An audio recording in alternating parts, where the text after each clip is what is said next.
Chiefs fire and forget in Frankfurt, but come away with the W against the Miami Dolphins.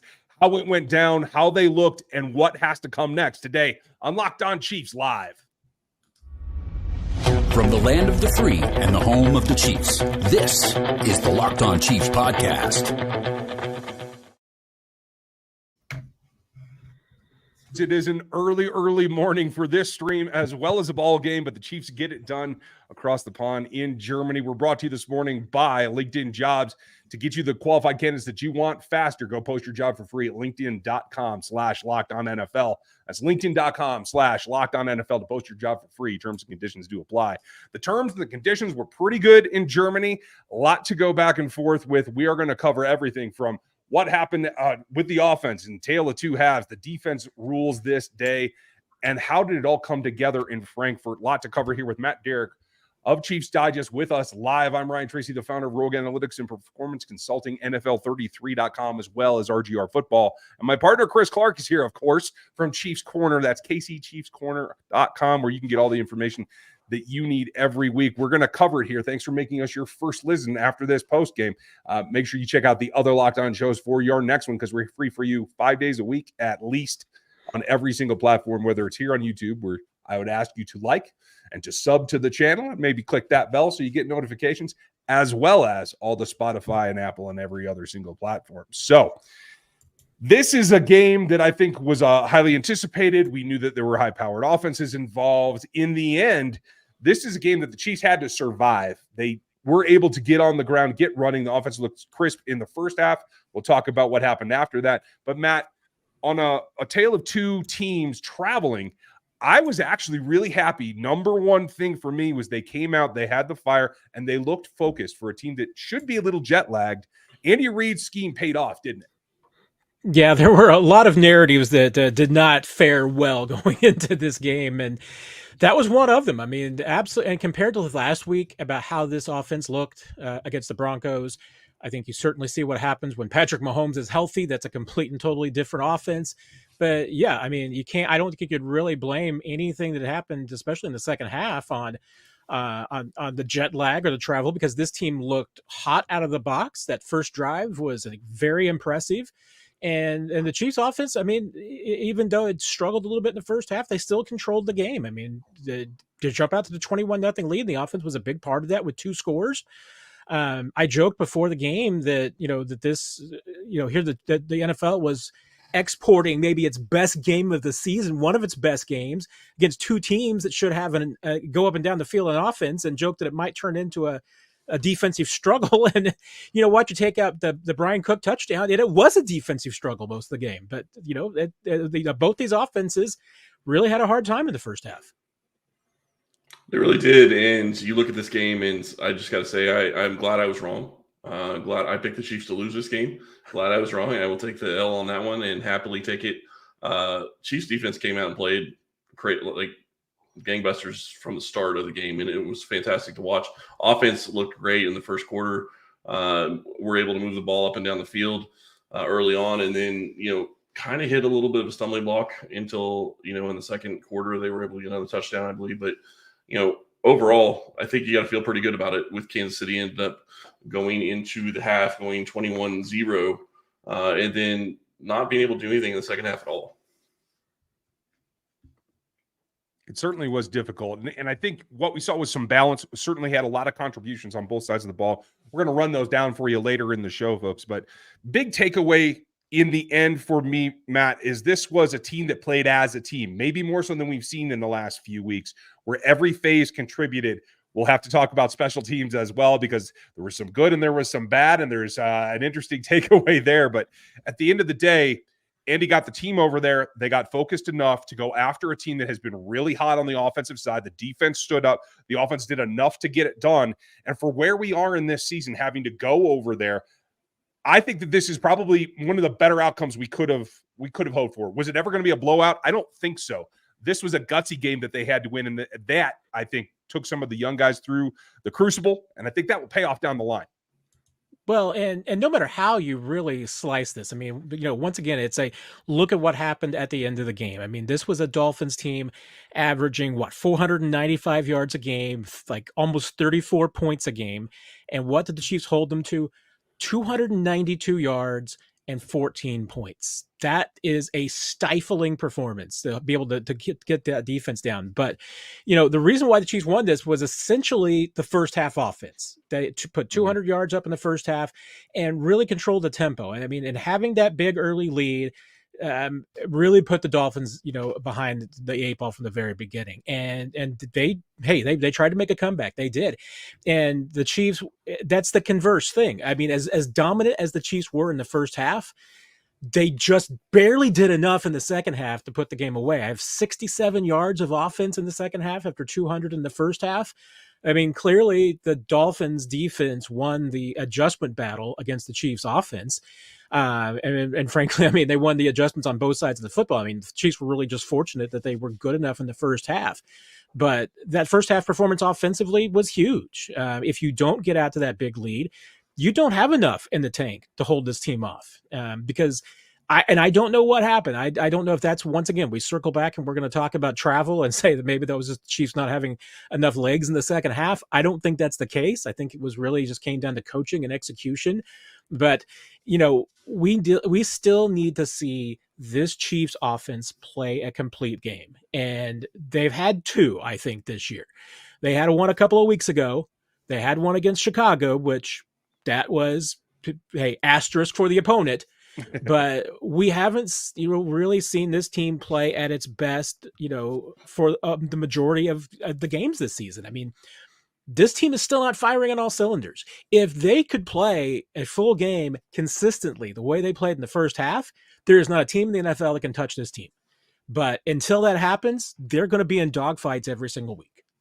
The thing that was interesting to me is you go watch what they did on their first drive. And then you go watch I think it was on their drive when they scored the next touchdown. They did things on both of those drives on offense that they haven't done all season. They had Sky Moore run some routes that he hasn't been running, and he was effective. They had Kadarius Toney run some routes that he hasn't been running, and he was effective. That slant over the middle of the field, while it's a small play, it may seem like it's a small play. They haven't been using him in that role. That's stuff that he can do, and he can be effective in that role. The team played well, obviously, on offense early enough in the game, but as it went on, they went back to some of their ways, and they've got to figure out how to continue to be consistent week in and week out on offense. The other thing that they got to do is they got to quit beating themselves. And Chris Jones almost gave them that game in an aspect with his untimely penalty. Let's put it that way. Well, and I'll reserve the right to amend this later, Ryan, but I will say, I mean, the first half, to me, why the Chiefs were so effective, especially that first drive, it was scripted as always, but Mahomes was getting rid of the ball quickly. Chiefs receivers were finding weaknesses in the zones, and they were just picking it apart. What happened in the second half? They stopped finding anything in the zone. Mahomes started looking for the deep ball and taking some shots and trying to push the ball, and they got out of rhythm. And you saw what happens. I mean, the turnover, because Mahomes is holding on to the ball too long. I mean, he had all day and forever to throw there. And the one thing that you can't do in that position, in that down and distance, is hold on to the football and take a sack. And he does that and turns over the football. So, I mean, to me, it was picture perfect precision in the first half, but in the second half, it was a little bit of the sloppy mistakes that we've seen in before, and maybe a new one that we'll add in, because we've been talking about turnovers, and certainly there was the key turnover that just about killed them. There wasn't necessarily the drops, wasn't necessarily those kind of things, but I'll add one of the sloppy things that this offense does, which is Patrick holding on to the ball too long and trying to force things. And when he doesn't do that, they're unstoppable. And I get it. We all love the highlight plays that sometimes results from that. But this season, because the defenses that they're facing, a lot of bad things happen when he holds onto the ball too long. Well, and the one thing that stood out to me, sorry, really quick, Ryan. Pacheco, 16 rushes, 66 yards. They now move to, I believe, 7 straight wins when he touches the ball or rushes the ball more than 10 yards or 10 times in a game. That is something that was consistent when they used him and they got going on first downs. Even if it was just 1 or 2 yards, that's something that stood out to me on offense this game. And Matt, you and I think, are on the same page there about what that play was. We're going to talk about that when we break down the offense coming up later in the show, folks. We're going to talk defense and how they got this done, what stood out to us right after this, because this was a high-stakes game. And our friends over at LinkedIn Jobs can help you with high stakes as well. Because these days, every hire feels like it's a high-stakes wager for your small business, whether it's yours or mine or anybody else's. And you certainly want to have the qualified candidates to get that job done. That's where you want to come into LinkedIn Jobs. It helps you find the right people for your team in your specifics faster and for free. All you got to do is add your job posting. You can actually connect it to your account, and the hiring frame wraps around your profile so everyone knows that you're looking for candidates to help you out.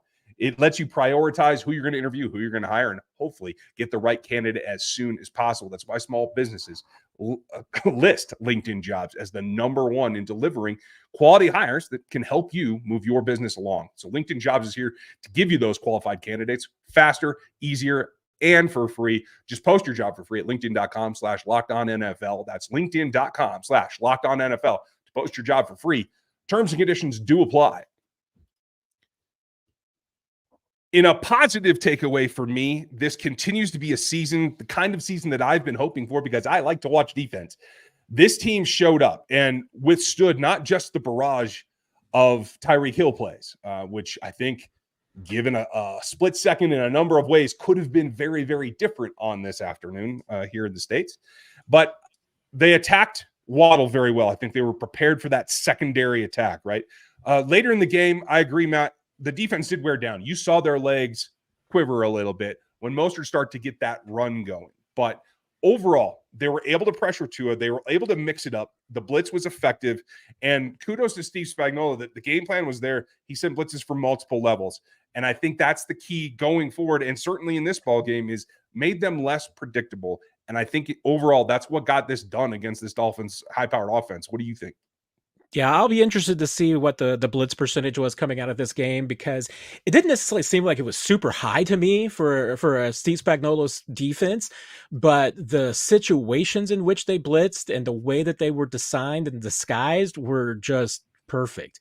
And you see how that just can get into the head of a quarterback on the last play of the game. I mean, I thought it was notable that on the first take on that fourth down play, when the Dolphins called the timeout, it didn't look like the Chiefs were bringing the house. It looked like a totally different play call on the second, and when they basically brought a zero blitz. And Tua knew it was coming and still couldn't handle it. I mean, that absolutely, the bad snap helped, but when the quarterback's got one eye on the blitz and it has to get one eye on the ball, those are the kind of things that absolutely happen when you get a bad snap. And, give the defense some credit. But consistently, whether it was Jalen Watson, Trent McDuffie had a big, blitz play. Consistently, when the Chiefs brought blitzes, they got it done. And in the first half, I was really interested to see how the Chiefs were going to be able to stop the run. And they didn't really stop the run. I mean, the Dolphins had some success. They just didn't try to run the football very often. And then they had some penalties that even when they got some, good yardage on first down, they had penalties that eventually just put them into a third and just deep deficit that created some bad situations for them. But Dolphins, I think, ran 6 times in the first half for 28 yards. That's a decent clip, but just not enough for what they want to do to be able to set up the play action. So, the Chiefs did a good job, especially because they were not stacking the boxes. They needed to be able to stop the run with only putting, 5 or 6 guys in the box, because you gotta cover these Dolphins wide receivers, and you got to cover the edges.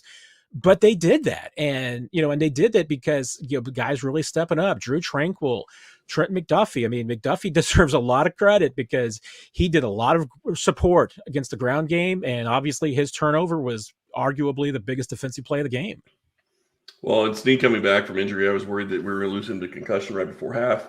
Glad he was able to come back in and play. Really, you look at the defense and you look at what they were able to do. Pressure got home early in the game, and I think it affected Tua in the way they played in the first half. But the Chiefs ended up getting 3 sacks on the day, which is more than the Dolphins were able to get. They only got 1 sack on Mahomes. And that was one of the stories going into this game, is who's going to allow the most pressure. Both of the offensive lines have given up one of the fewest sacks in the NFL, and then both of the defensive lines have been really good at getting pressure. Kansas City won that game, won the pressure game at least, from that aspect, getting pressure on Tua at different times. Obviously, Mahomes is fantastic getting away from blitzes and getting away from guys coming after him. But you look at that game overall, Mike Edwards makes one of the best plays of the season for Kansas City.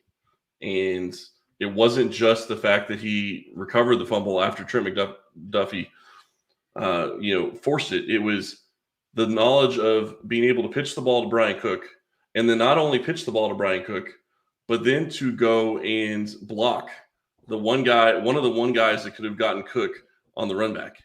Edwards did everything right on that play. He showed up as one of the best professionals in the backfield for Kansas City, because he showed it doesn't matter who gets the glory and whatever. It's let's win as a team, and he showed it on that one play. And it took the contributions. That was the play of the game in my mind. I don't know how you feel, Matt, but it took contributions from three key players in McDuffie and obviously Edwards and Cook with that run back. I'm literally telling folks that I'm watching with at the time that, listen, this isn't the fastest guy in this secondary, so just don't hold your breath here. And yet he gets it done.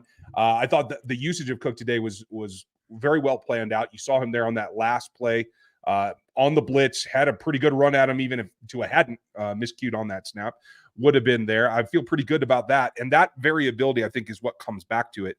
Matt, is that the play of the game in your mind? And is there anyone else who stands out on the positive side of the defense? I mean, defensively, probably the play of the game. But I mean, the best parts of it, obviously, is the score. I mean, that was the key part, but it doesn't happen without Trent McDuffie just absolutely drilling Tyreek Hill and making the play. It was a 3-part play. Although the Mike Edwards part of it, I can tell you, I was saying, no, yes, which I'm sure is exactly what Steve Spagnuolo was thinking too. And I also will bet that when he got back to the sideline, I'm sure Herb Spags and Dave Merritt said, "Hey, Mike, great play. Don't ever effing do it again."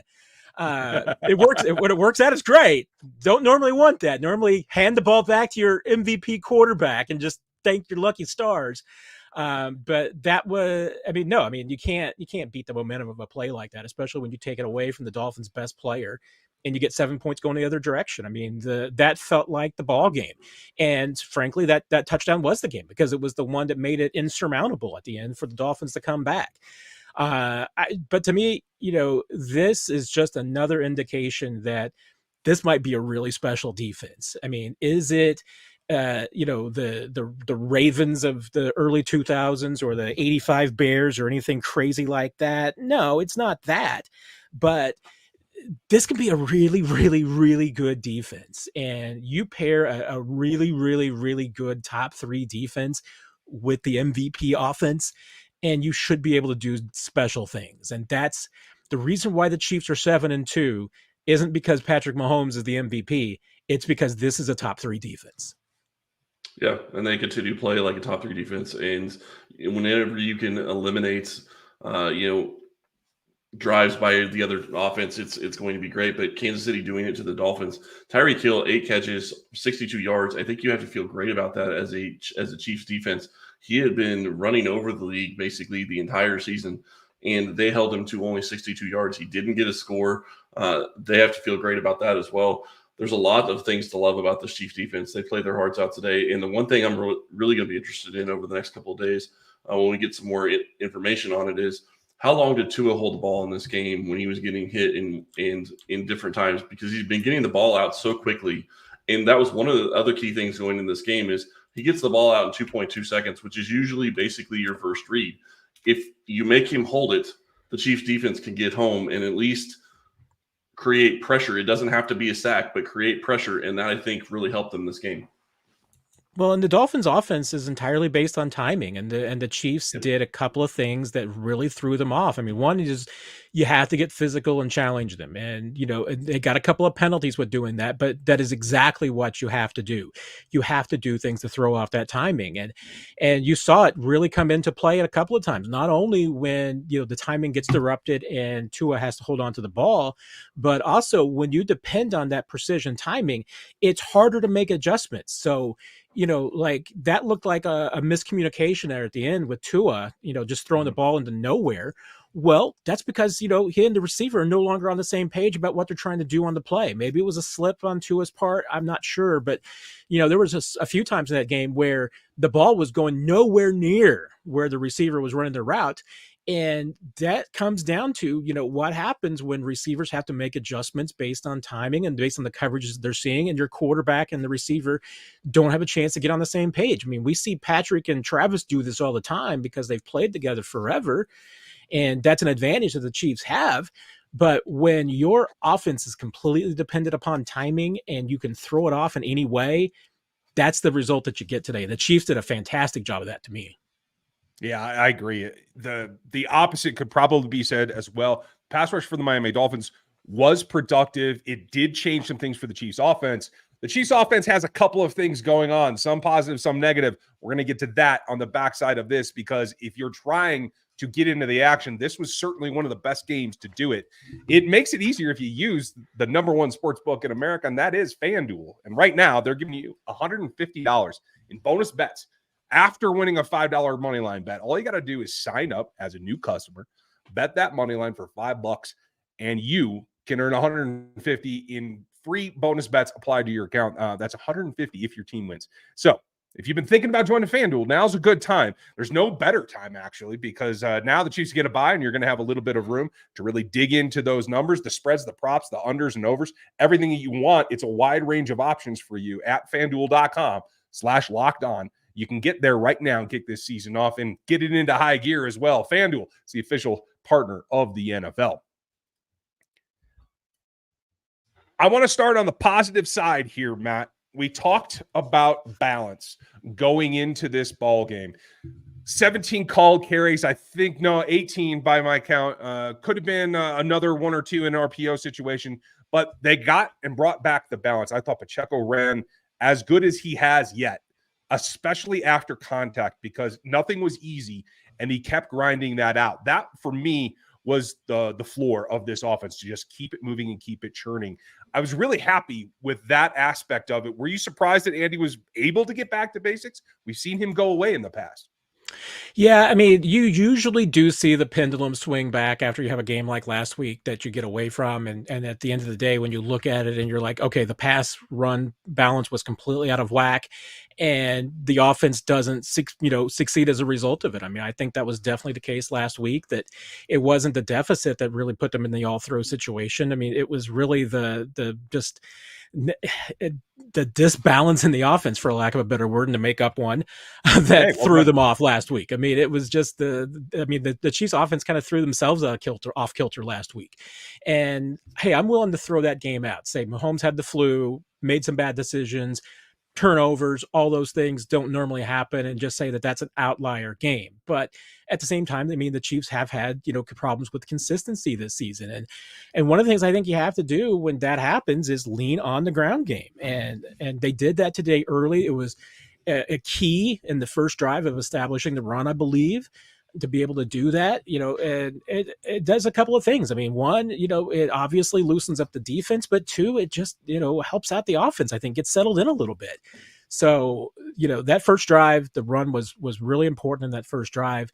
In the second half, it got a little bit tougher across the board. There were still some things I need to work out in the second half. Maybe you're right, Ryan. Maybe, both sides saw the legs a little bit from the travel in the second half. Hard to say, but hey, if you can average more than 4 yards a carry, I mean, you're going to be okay most of the time.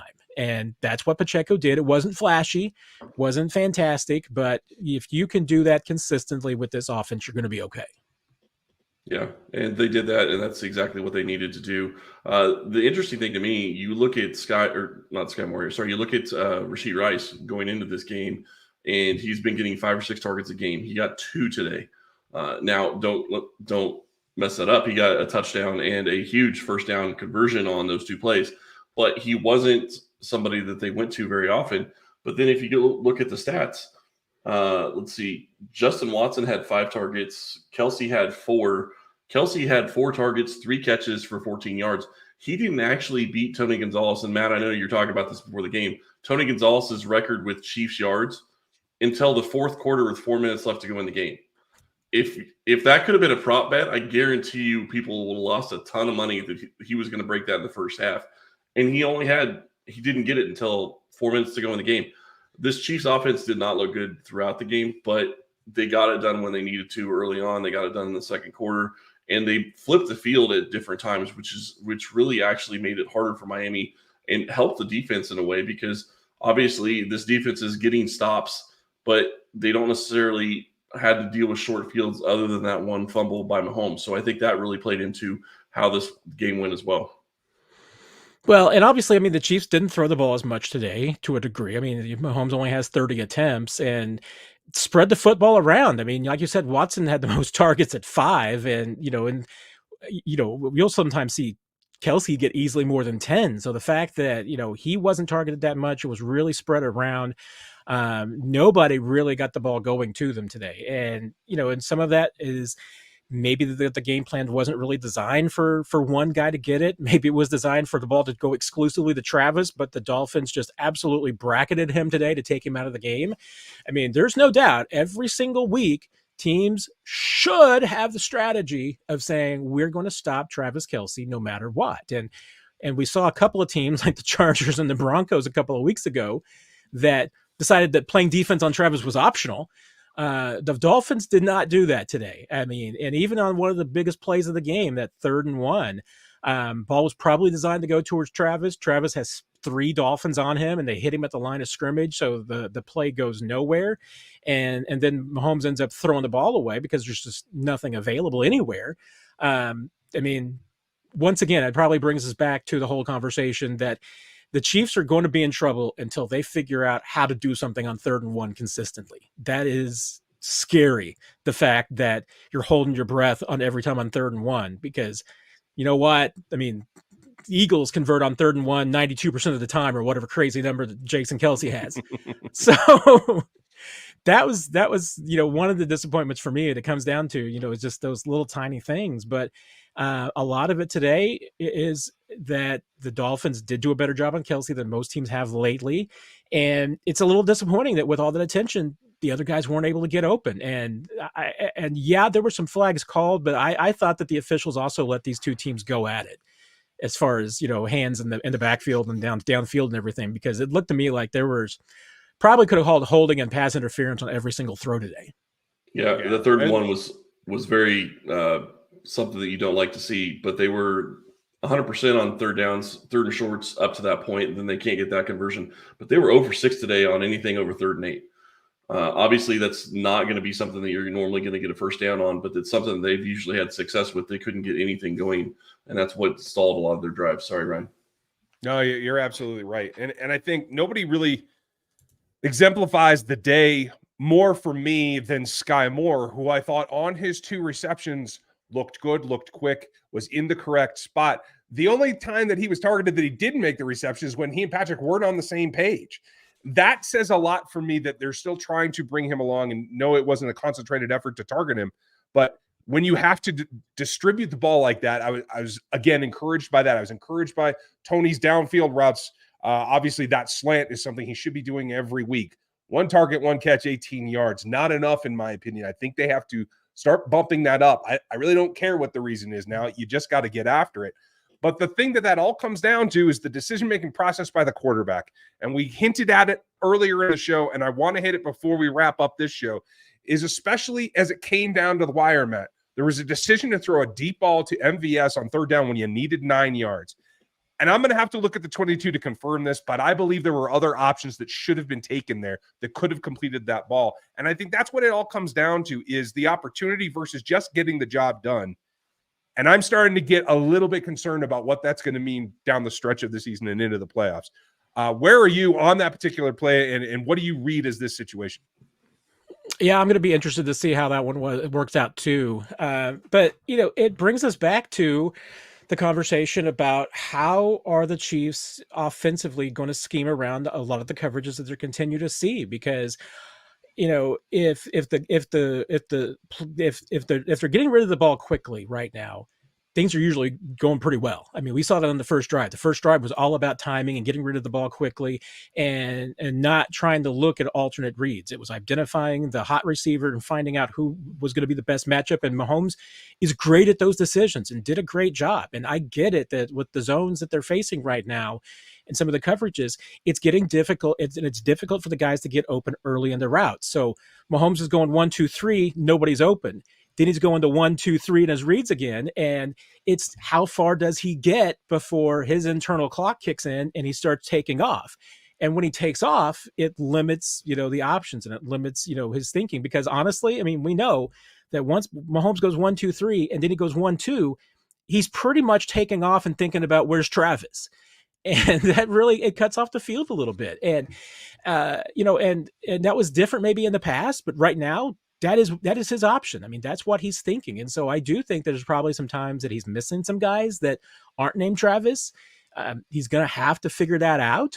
But, it's also a little bit of it going back to us. And we've talked about this many, many times, and the Chiefs having to eat their vegetables.